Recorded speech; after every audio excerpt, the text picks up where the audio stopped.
Let's see how to create an employee in Tejo ERP. From the main menu, go to the Human Resource module. Under HR, click on Employee Master. To create a new employee, simply click on the plus icon. Now, you need to fill in all the mandatory details. Start by entering the employee's first name and last name, employee category, employee code, gender, blood group, nationality, date of birth, work email, address.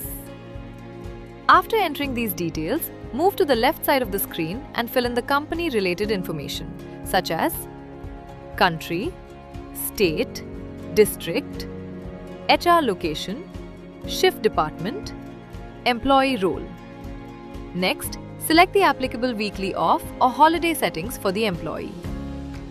Once all the required information is completed, click on the Create button.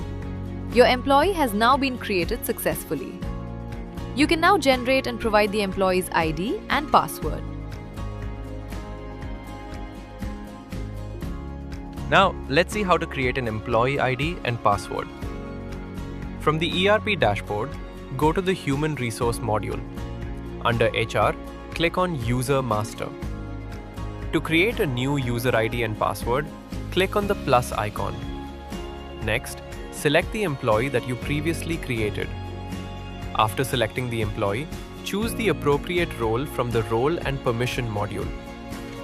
Once the employee and role are selected, enter the username for the employee.